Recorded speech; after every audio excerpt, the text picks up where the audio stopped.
Hey there, it's Vilma.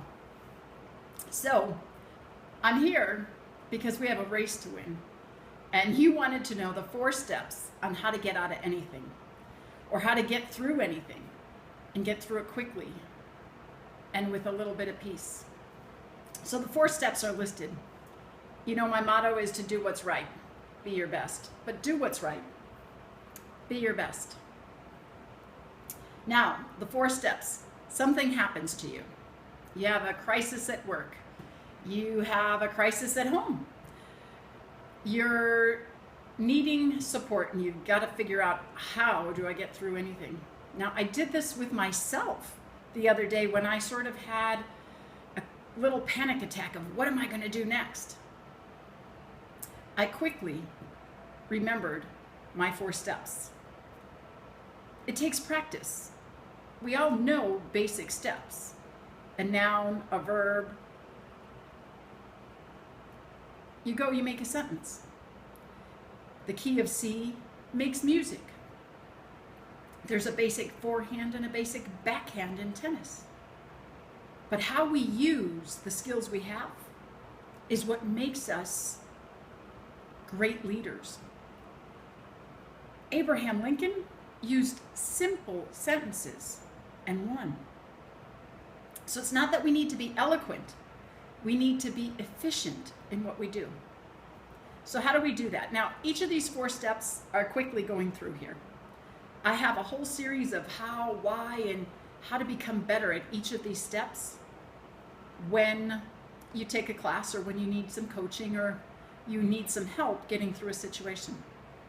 But for today, we'll run through them quickly. The first step is to breathe. And I know that seems ridiculous, but if you don't have oxygen to your brain, you cannot make a good, clear decision. In fact, today in church, the preacher said that when he got nervous as a kid, just before he'd go running, his parents were slightly embarrassed because instead of having the energy and jumping up and down, he couldn't breathe. And you know what happens? You start to yawn so that you get more oxygen into your body. It wasn't really that he was tired, it's that he was nervous, but he needed to breathe to be able to get oxygen to his brain. It's really key. There's a whole step on how to breathe and improve your breathing. The second step is gratitude. Before you complain, or right after you complain, remember that you were put in that position. You got to be the leader. You got to be the reason, the one in charge. How cool is that? Someone thought you were responsible enough. You have the ability. You may not feel like it, but be grateful that you were the one in that position to be able to help someone out, to help yourself out.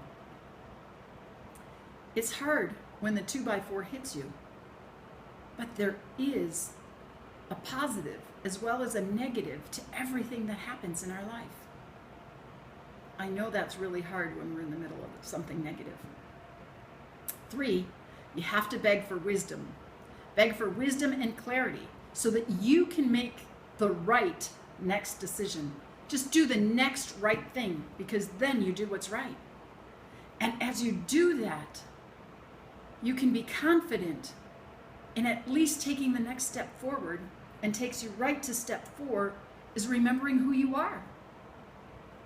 If you're the nurse in that situation, you remember who you are and what your job is. If you're the soldier defending the front line, you remember who has your back. If you're the fireman, you know exactly what to do to help that next person out. If you're the parent, you're there for your child. Remember who you are. Again, these are the quick 4 steps. Learn how to run your race. The basics are really key. I look forward to being able to help you in anything else in the future. Come back to vilmablum.com or aotouch.com and find more information that can help you decrease the stress in your life, doing what's right and becoming your best. Make it a great day. Beijos.